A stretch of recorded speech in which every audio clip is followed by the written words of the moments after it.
At 18, she was forced to marry a fat duke. But on wedding night, he revealed why he chose her.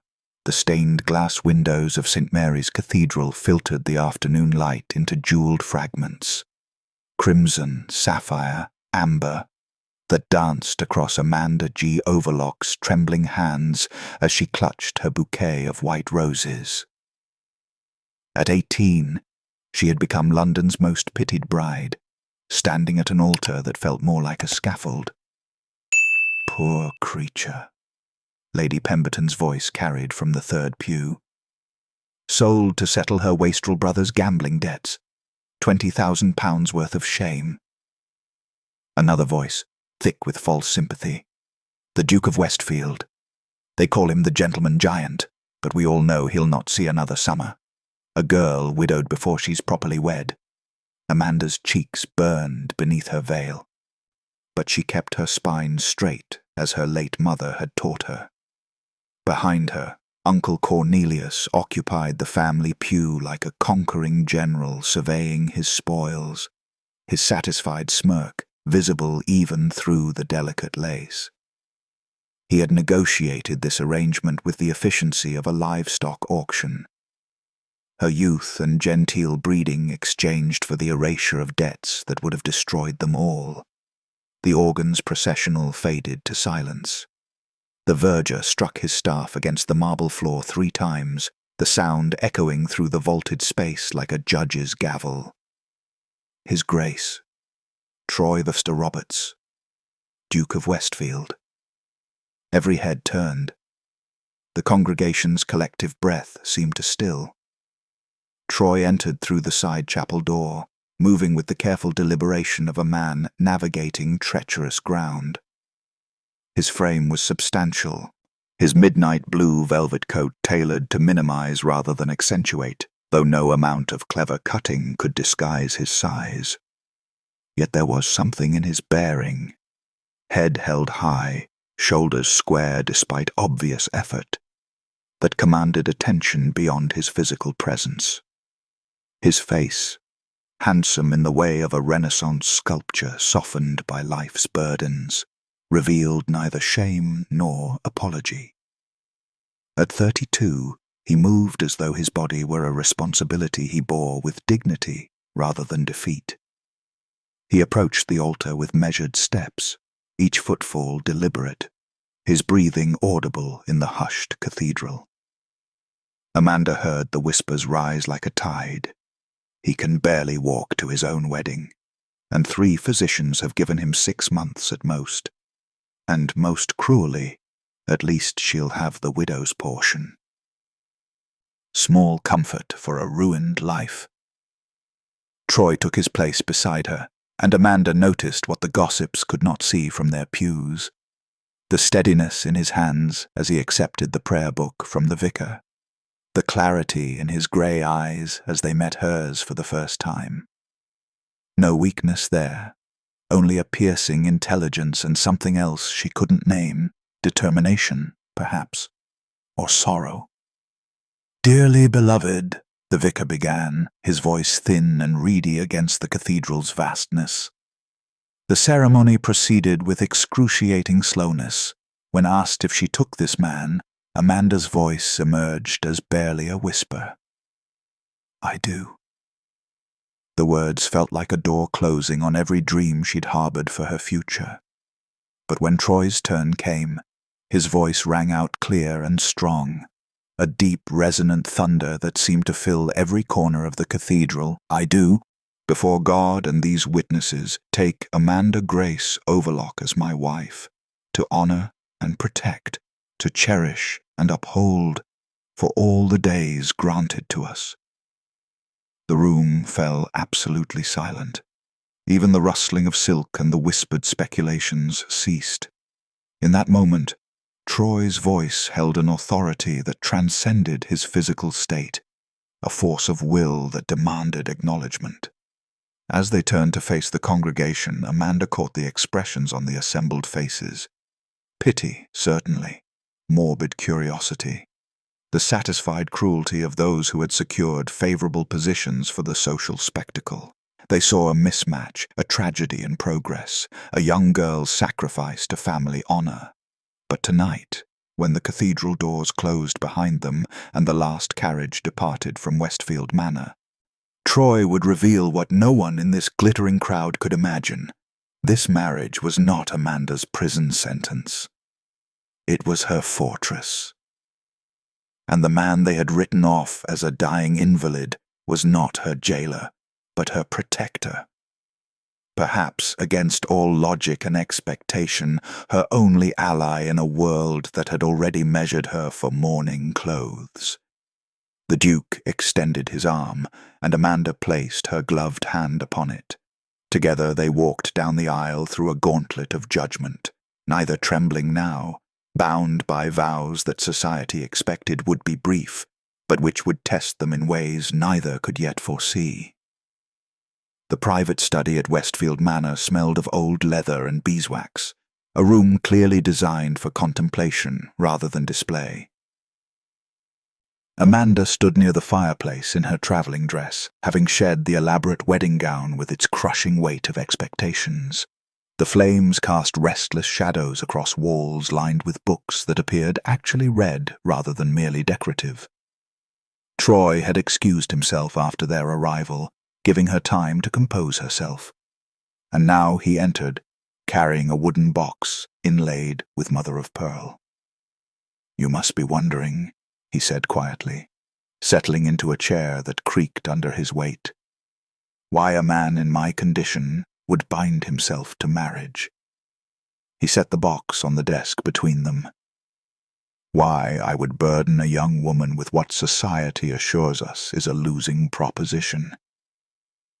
Amanda's throat tightened.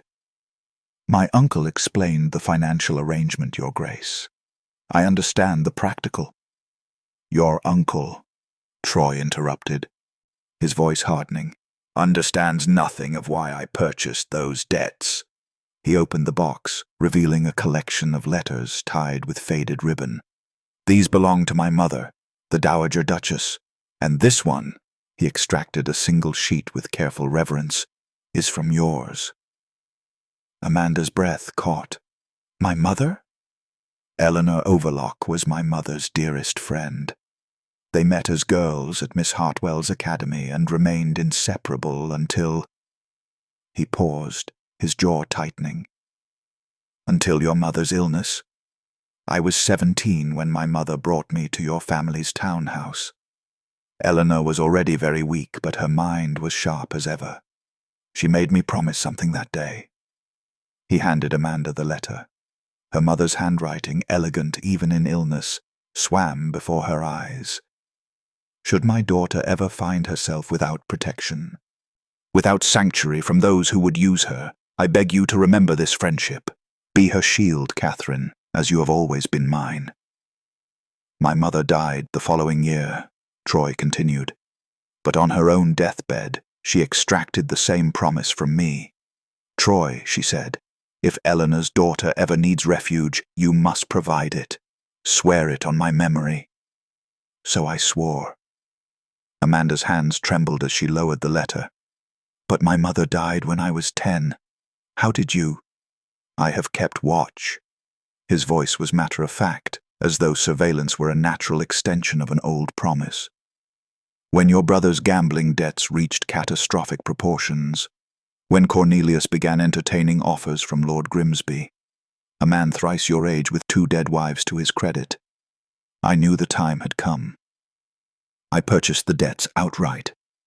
All £20,000. "You bought me," Amanda whispered. "I bought your freedom," Troy corrected firmly.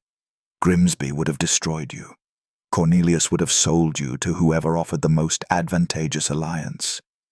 This marriage gives you my name, my protection, and my fortune, such as it is.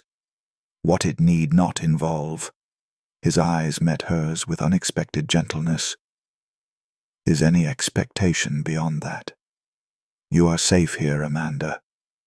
That is all your mother asked, and all I intend to provide." The fire popped and settled. Outside, the wind moved through the ancient oaks that surrounded the manor. Amanda felt something shift inside her chest. Not gratitude precisely, but a loosening of the vice that had gripped her heart since her brother's disgrace. "They say you are dying," she said finally. Troy's smile was sad and knowing. "They have been saying that for 15 years. I confess I have disappointed them repeatedly." He rose with effort, leaning heavily on the desk. "You need not fear being trapped in a brief tragic interlude, Amanda. My condition is chronic, not acute. You may well be stuck with me for a considerably longer sentence than society predicts." "That," Amanda said softly, surprising herself, "may not be the burden you imagine, Your Grace." Amanda woke to a sound she could not immediately identify.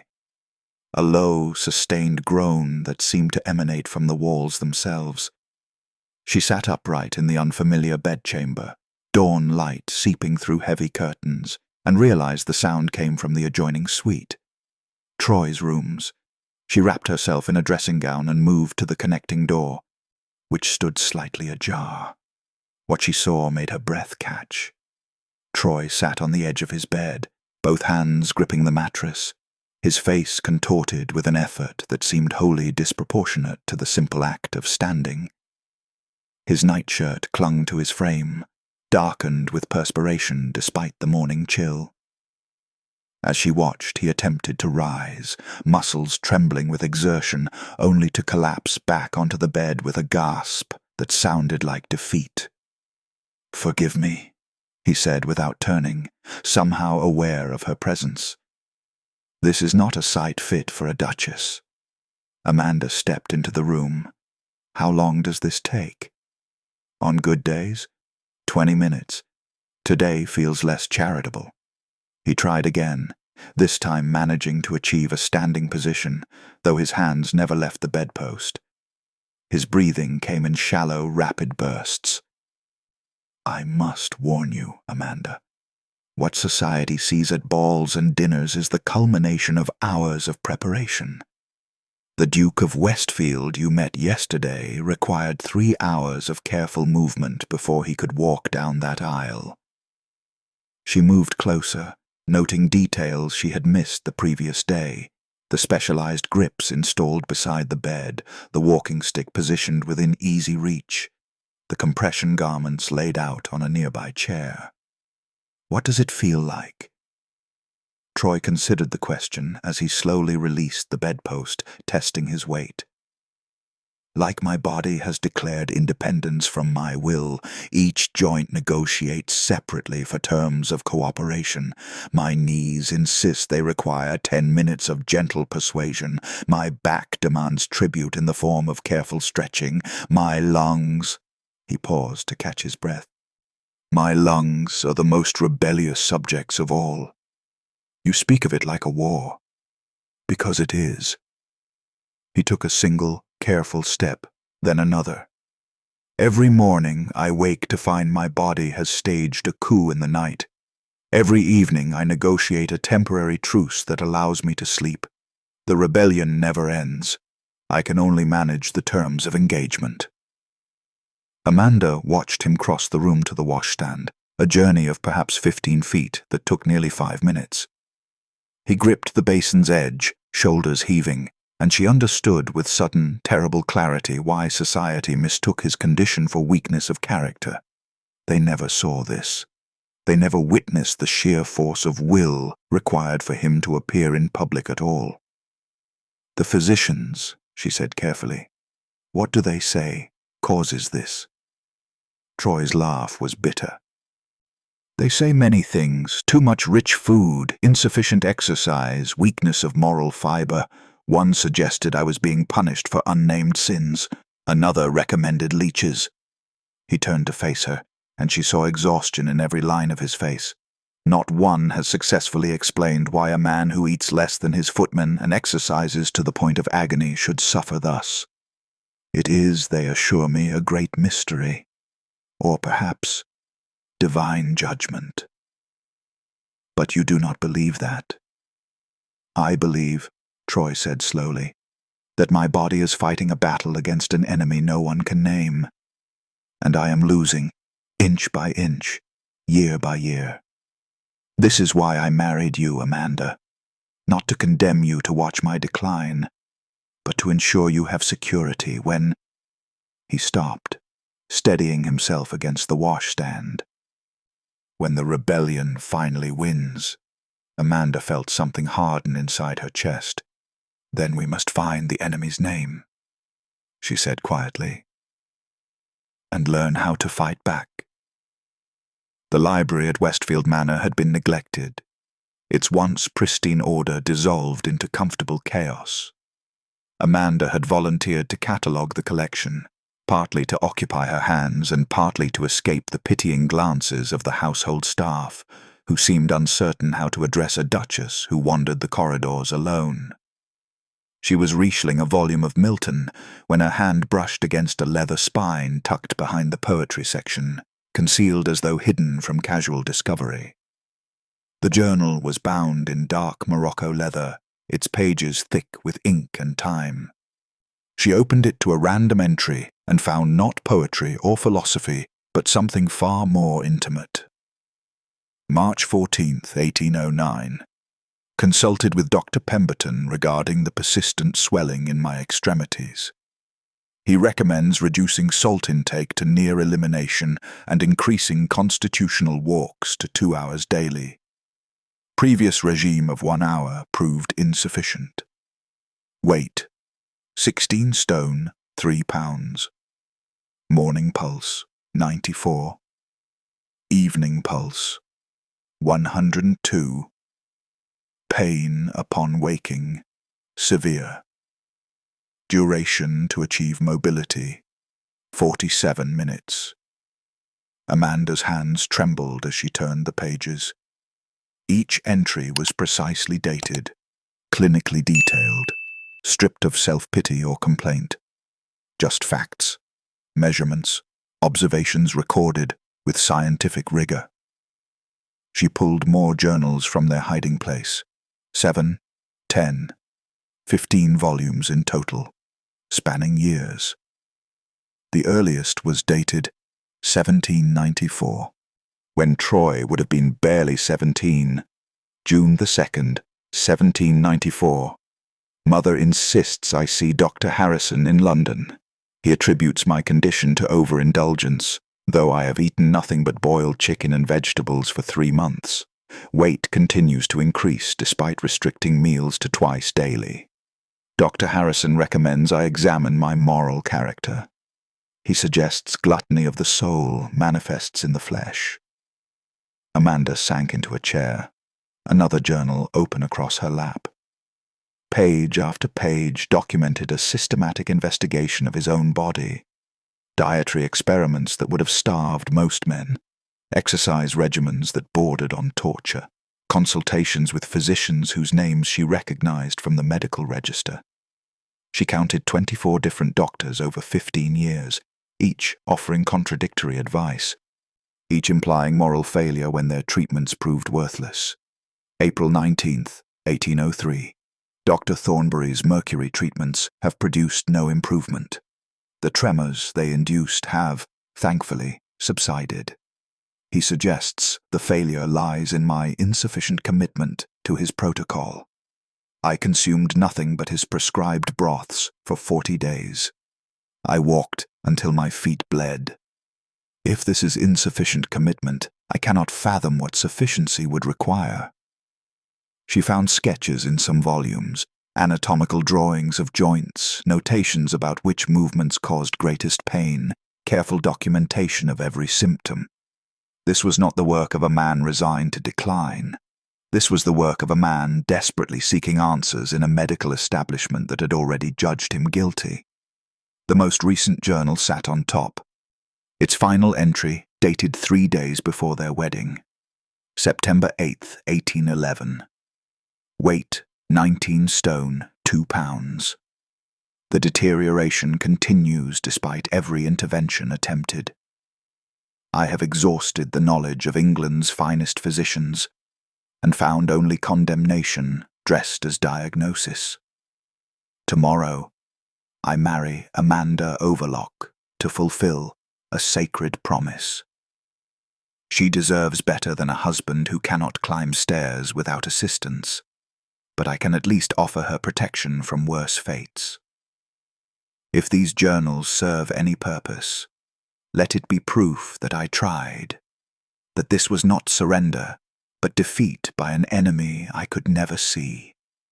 Amanda pressed her hand to her mouth, tears blurring the careful script. Society saw indulgence. The physicians saw moral weakness. But these journals revealed a man engaged in a solitary war against his own body, fighting with every tool at his disposal, losing ground despite heroic effort. She heard footsteps in the corridor and quickly closed the journal, but made no move to return it to its hiding place. Troy appeared in the doorway, leaning heavily on his walking stick, and stopped when he saw the volumes spread across her lap. "You found them," he said quietly. Not a question, not an accusation, just a statement of fact, weighted with years of private shame made suddenly visible.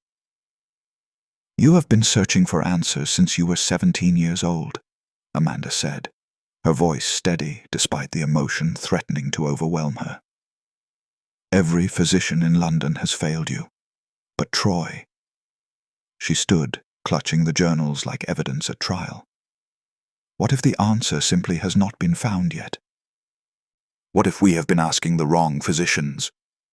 Troy stood at the window of his study, hands clasped behind his back, watching the November rain streak the glass.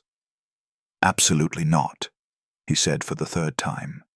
"Amanda, the man was expelled from the Royal College. His theories are considered dangerous nonsense by every reputable physician in England." "Every reputable physician in England," Amanda countered from her position near his desk, "has failed you spectacularly. Perhaps it is time to consult the disreputable ones."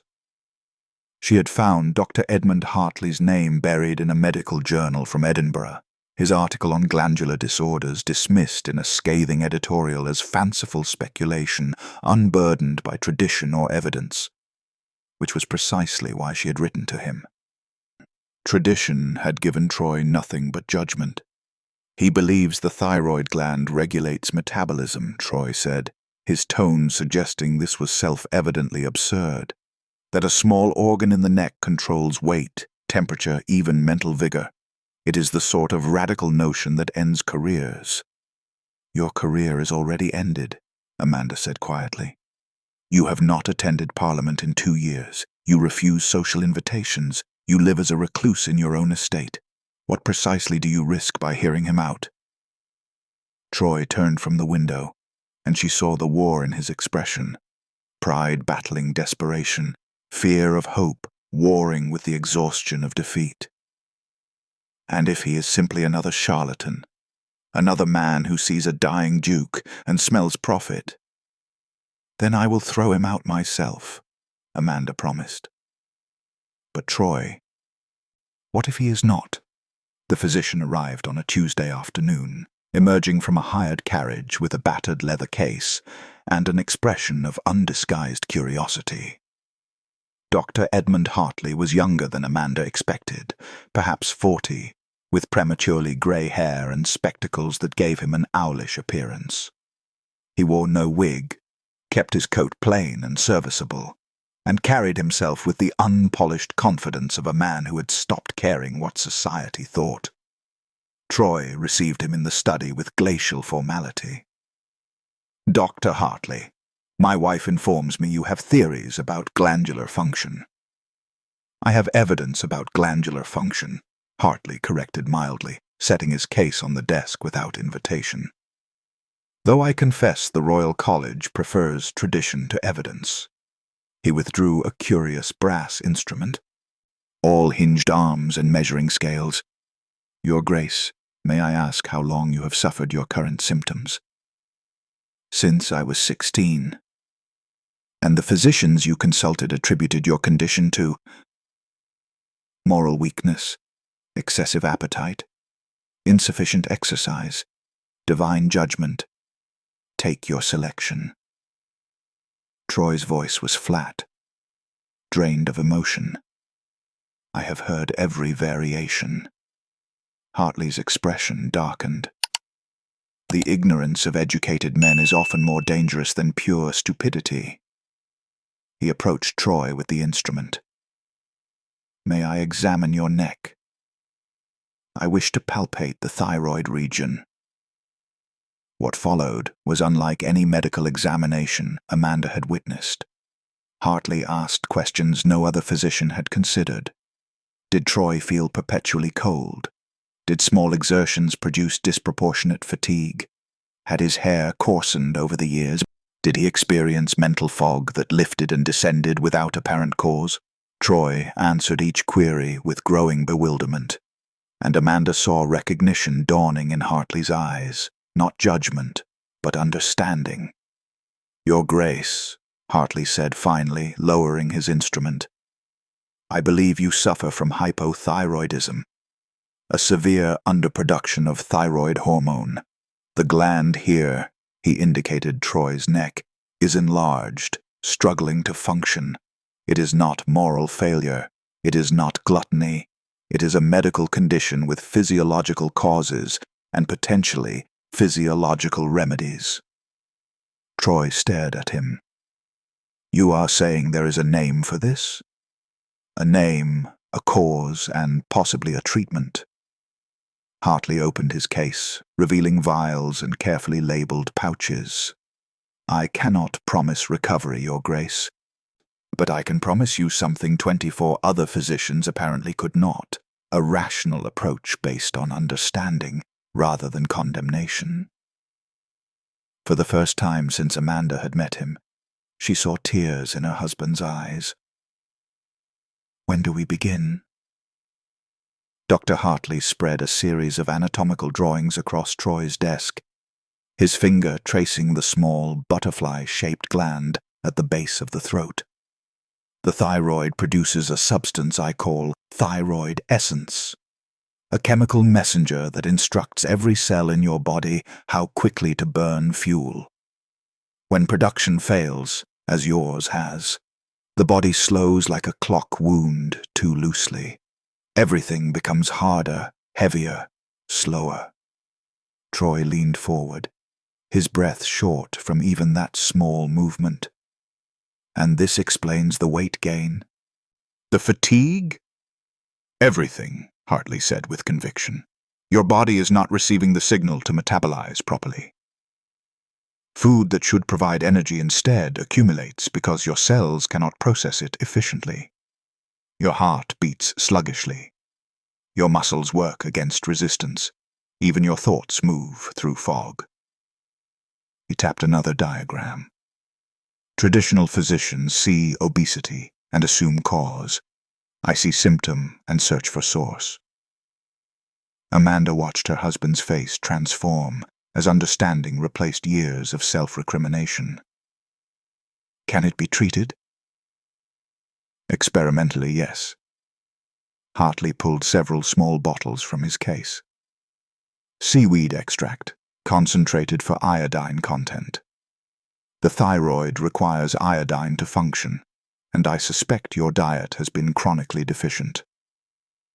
Additionally, desiccated thyroid tissue from sheep. Before you recoil, Your Grace, consider that we already consume animal organs. This is medicine, not superstition. Troy's jaw tightened. You propose I consume animal glands? I propose we supplement what your body cannot produce. Hartley's tone remained clinical, matter-of-fact.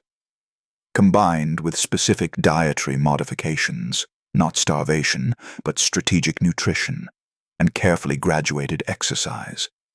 Not the punishing regimens previous physicians prescribed, but intelligent movement designed to rebuild strength without overwhelming your compromised system.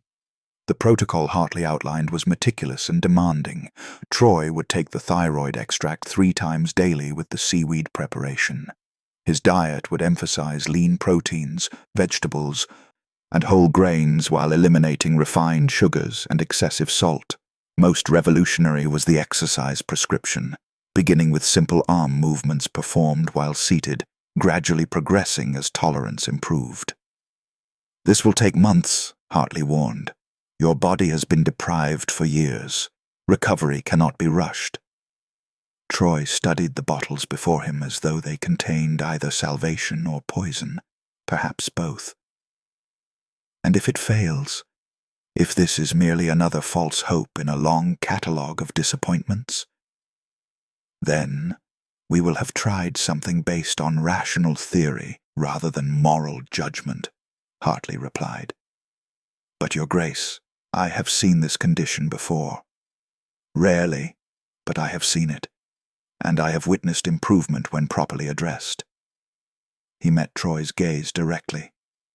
"I will not promise miracles, but I will promise honest observation and adjustment of treatment based on evidence rather than prejudice." Amanda placed her hand on Troy's shoulder. "We have nothing to lose but more time," she said quietly, "and perhaps something to gain." Troy reached up, covering her hand with his own, and nodded slowly. "Very well, Dr. Hartley.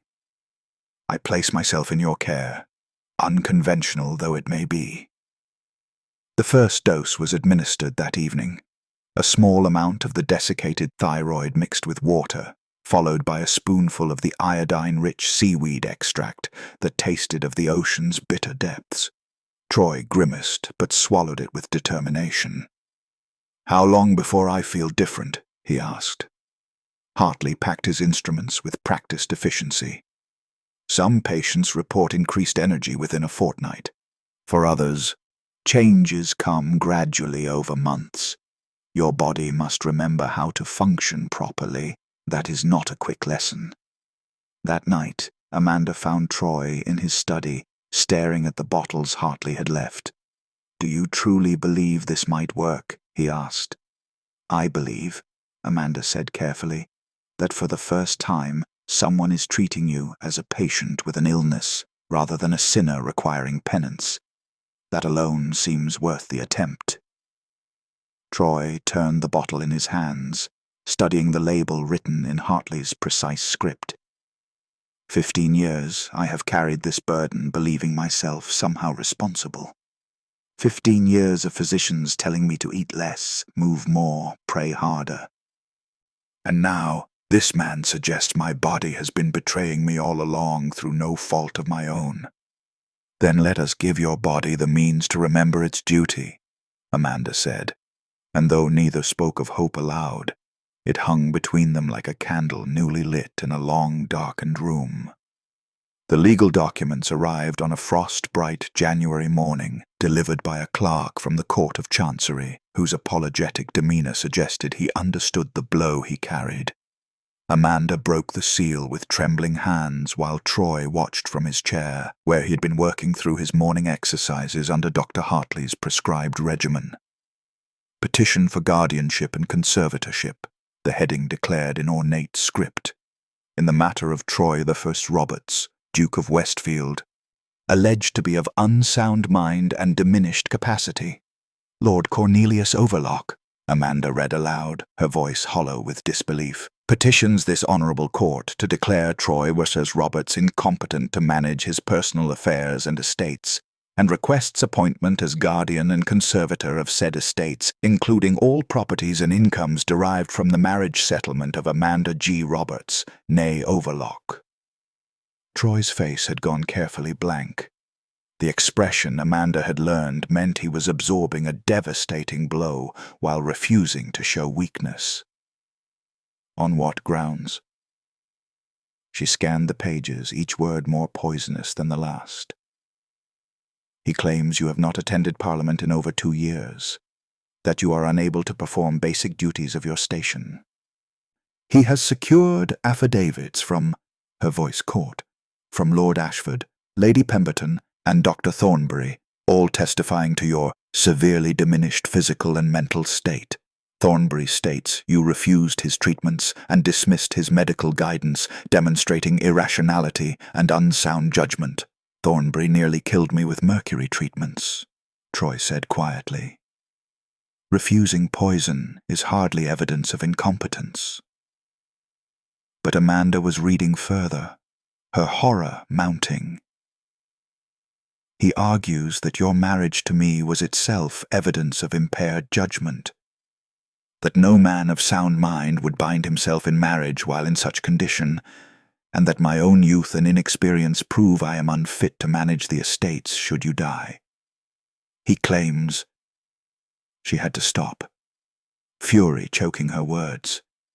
"He claims he is acting out of concern for my welfare, seeking to protect me from being left destitute by a husband too ill to secure the family's future." Troy stood, the movement still requiring effort, but noticeably easier than it had been 2 months prior. "This is about your mother's inheritance, the £10,000 settled on you directly, which passed out of his control when we married."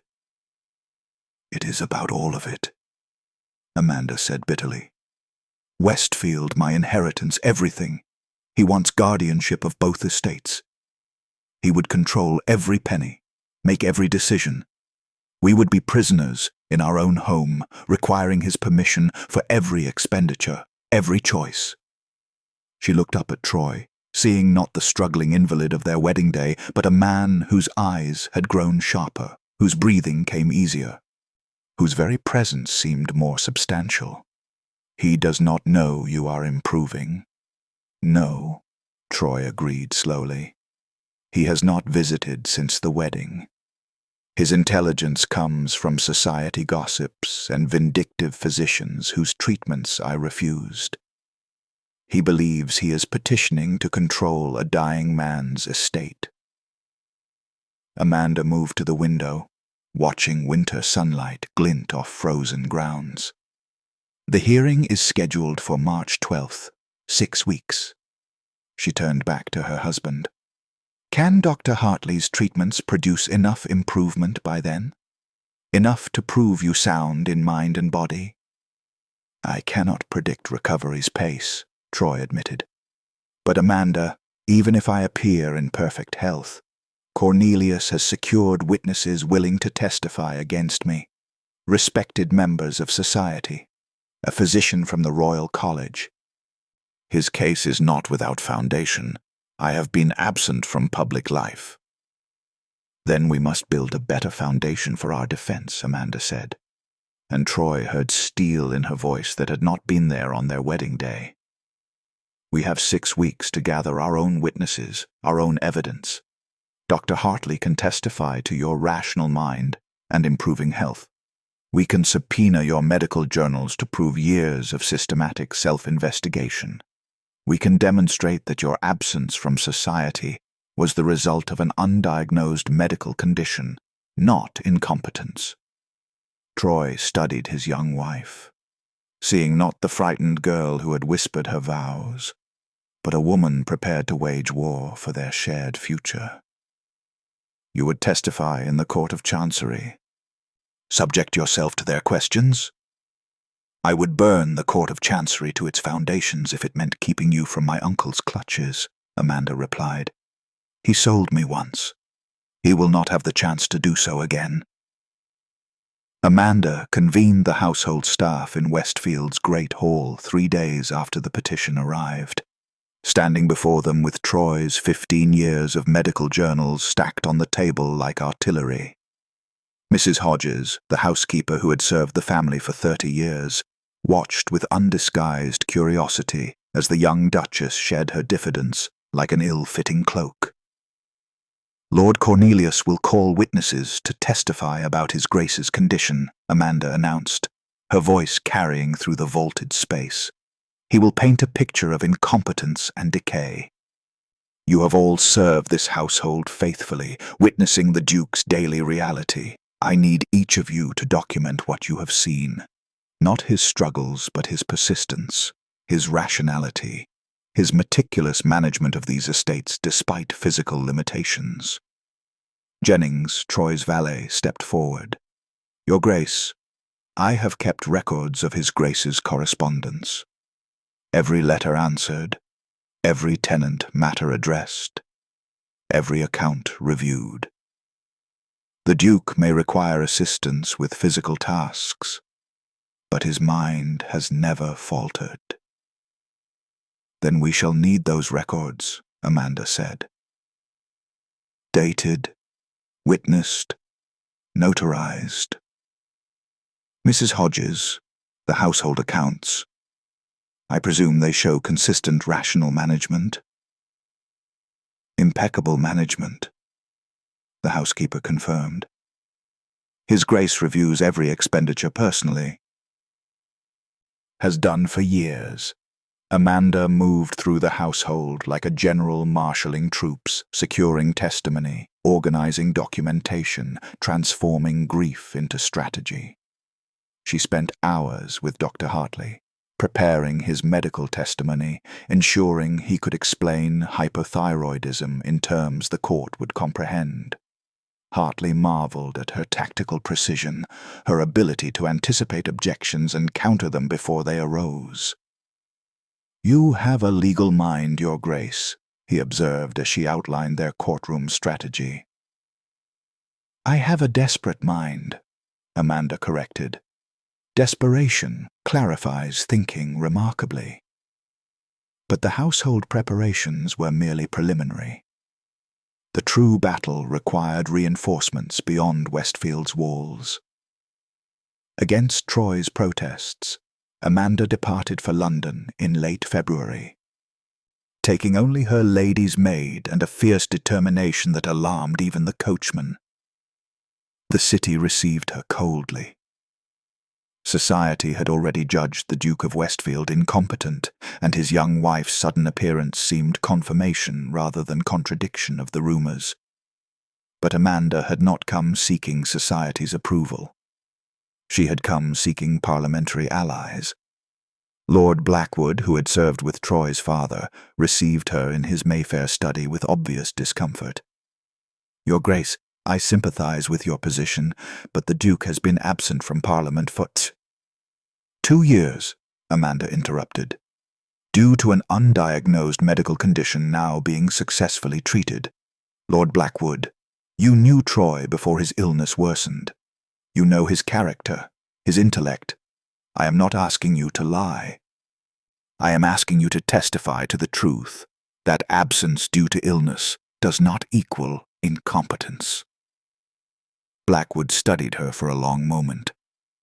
"You believe he will recover?" "I believe he already is recovering," Amanda said firmly. "But even if he were not, even if his condition remained unchanged, he possesses more rational judgment in his current state than Lord Cornelius has ever demonstrated. This petition is not about protecting anyone. It is about theft disguised as guardianship." She visited 7 members of Parliament over 4 days, wielding Troy's journals like evidence, Dr. Hartley's diagnosis like a sword, her own conviction like armor. Not all agreed to testify, but 3 did. Men who remembered Troy's sharp mind, who had respected his father, who found Cornelius's opportunism distasteful. When Amanda returned to Westfield in early March, she found Troy waiting in the entrance hall, standing without his cane, his breathing steady, his eyes bright with something that looked remarkably like awe. "You secured parliamentary testimony," he said as she handed her cloak to Jennings. 3 lords, 2 viscounts, and a bishop, Amanda confirmed, all willing to speak to your character and competence. Dr. Hartley has prepared his medical testimony. Your household staff has documented years of rational estate management, and I have your journals, Troy. 15 years of evidence that you are many things, but incompetent is not among them. Troy crossed the hall to her, the movement still careful but undeniably stronger than 2 months prior. "When we married, I thought I was protecting you." "You were," Amanda said quietly. "But protection is not a debt paid once and forgotten. It is a partnership maintained through whatever battles come." She met his gaze steadily. "And if my uncle thinks I will surrender what we are building here, he has severely underestimated the woman your protection allowed me to become." For the first time since their wedding, Troy smiled. Not the sad, resigned expression she had grown accustomed to, but genuine warmth touched with wonder. "I believe, Your Grace, that I have been rather spectacularly outmaneuvered by my own wife." "Not outmaneuvered," Amanda corrected. "Simply joined in the field. We fight this battle together, or not at all." The Court of Chancery smelled of old wood, older money, and the particular mustiness that accumulates in chambers where reputations are built and destroyed. Amanda sat in the gallery reserved for family, her hands folded with deceptive calm, while her heart hammered against her ribs. Below, Lord Cornelius addressed the three judges with the polished confidence of a man certain of victory. "My lords, I come before this court not as an adversary, but as a concerned family member, compelled by duty to seek protection for those who cannot protect themselves." Cornelius gestured with calculated sorrow. "The Duke of Westfield is a man I hold in highest regard, but compassion demands we acknowledge painful truths. He has not attended Parliament in over 2 years. He cannot walk without mechanical assistance. He has dismissed the council of respected physicians in favor of a charlatan expelled from the Royal College." Dr. Thornbury took the witness stand, his testimony delivered with medical authority that would have been devastating had it not been so transparently vindictive. "The Duke's refusal of my mercury treatments demonstrated a dangerous irrationality. His insistence that his condition was beyond his control revealed a mind unable to accept personal responsibility. I warned him repeatedly that his continued decline would render him incompetent to manage his affairs. Sadly, my predictions have proven accurate." Lady Pemberton followed, describing the wedding reception where Troy could barely stand, his breathing labored, his very presence a spectacle of physical deterioration. Lord Ashford testified to Troy's absence from society, suggesting a mind as weakened as his body. Cornelius's closing argument painted a portrait of tragedy wrapped in legal necessity. The Duke's young wife, barely 18 and wholly inexperienced, cannot be expected to bear this burden alone. My petition seeks only to provide guidance and protection for both of them, ensuring the Westfield estates are managed by someone capable of— The chamber doors opened. Every head turned. The whispers began immediately, then died into shocked silence as Troy the Mercer Roberts, Duke of Westfield, entered the Court of Chancery walking unaided, his posture straight, his breathing steady, his eyes sharp and clear. He wore midnight blue velvet that emphasized rather than concealed his still substantial frame, but the man who approached the bar was utterly transformed from the figure described in Cornelius's petition. His steps were measured but strong. His presence commanded the room with an authority that transcended physical condition. "My lords," Troy said, his voice carrying through the chamber with resonant clarity, "I apologize for my dramatic entrance, but I thought it prudent to address Lord Overlock's concerns about my incapacity in person rather than through representation." The presiding judge, Lord Chancellor Eldon, leaned forward with undisguised interest. "Your Grace, we were given to understand you were unable to attend these proceedings. You were given to understand many things that prove upon examination to be incomplete truths at best."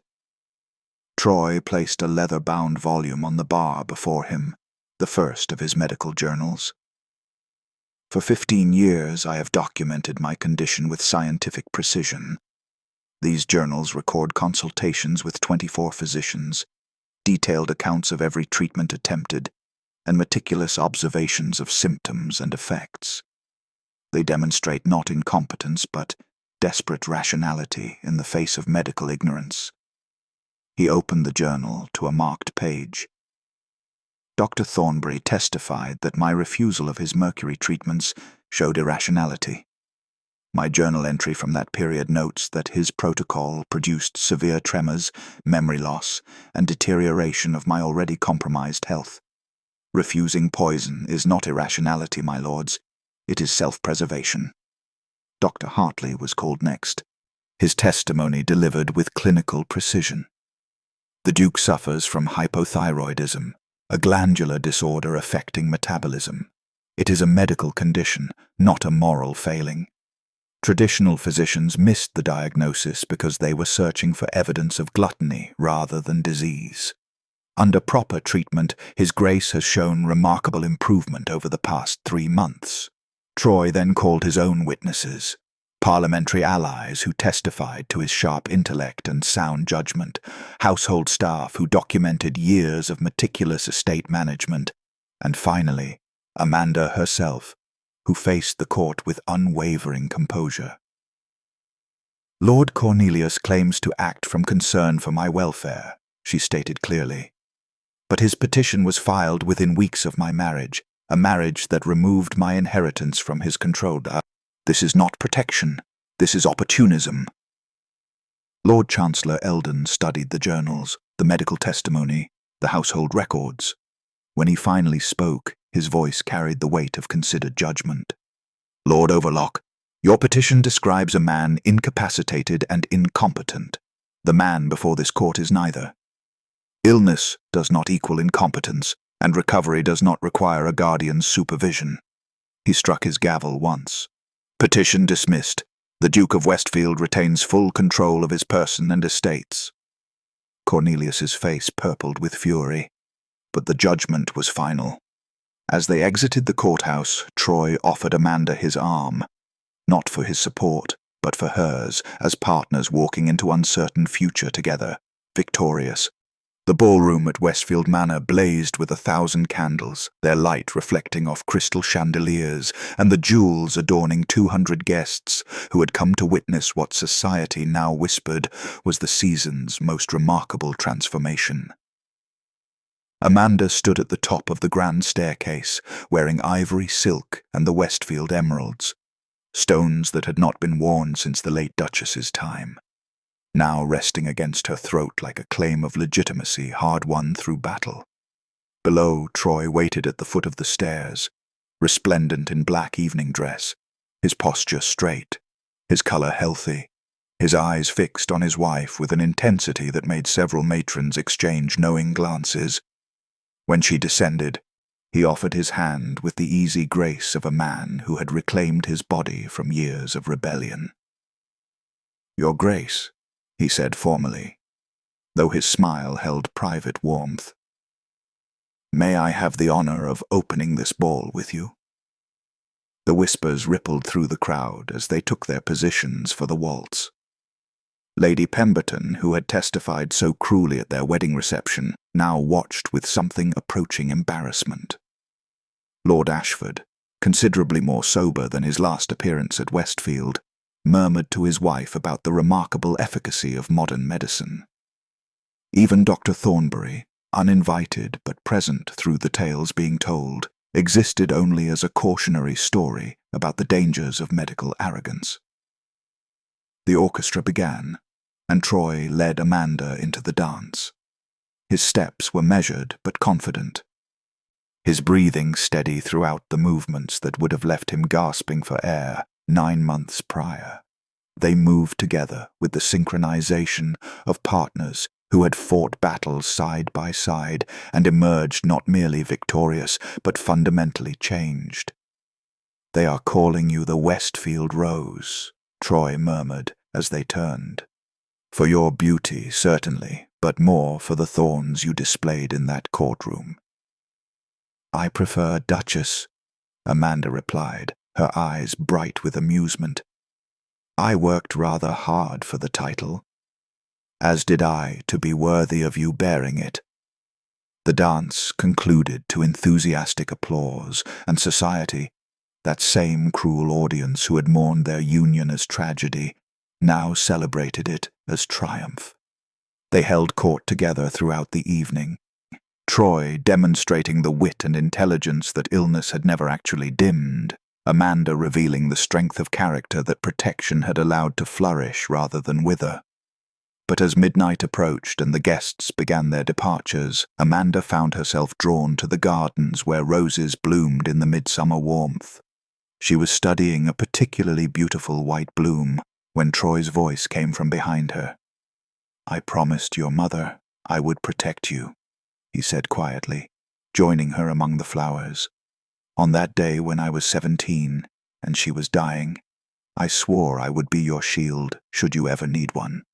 Amanda turned to face him, moonlight painting them both in shades of silver. "You kept that promise." "I did," Troy agreed. "But Amanda, somewhere between our wedding day and that courtroom, between your discovery of my journals and your journey to London, between every morning you witnessed my struggle, and every evening you refused to let me surrender, somewhere in all of that, the promise changed." He took her hands in his, and she felt the slight tremor that remained, the reminder that recovery was ongoing rather than complete. "It is no longer your mother's promise I keep. It is my own, to honor you, to cherish you, to build a life worthy of the courage you showed when you could have simply accepted the protection I offered and remained passive within it." "I was never very good at being passive," Amanda said, her voice catching slightly.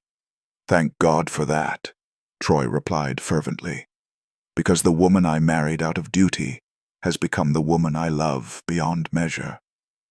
The protective arrangement your uncle forced upon us has become the truest partnership I could have imagined. You saved my life, Amanda, not just in that courtroom, but every day you refused to see me as the invalid society branded me." Amanda reached up, touching his face with gentle certainty. "And you saved mine by giving me the fortress I needed to discover I was never actually helpless, only waiting for the right battle to fight." "Then let us agree," Troy said, drawing her closer, "that we saved each other, and that whatever comes next, we face it as we faced Cornelius, together, neither protector nor protected, but partners in the fullest sense." She kissed him then, there among the roses that would forever after be called hers, and when they finally drew apart, both were smiling with the knowledge that what had begun as obligation had transformed into something far more precious. The gentleman giant and his Westfield rose, defying every prediction, had built from society's pity a love that would outlast all their doubters' scorn. Inside, the last candles were being extinguished, but here in the garden, something far brighter had been kindled, a future neither had expected, earned through battles neither had anticipated, and cherished all the more for having been forged in the fires of adversity, rather than granted through fortune's easy grace.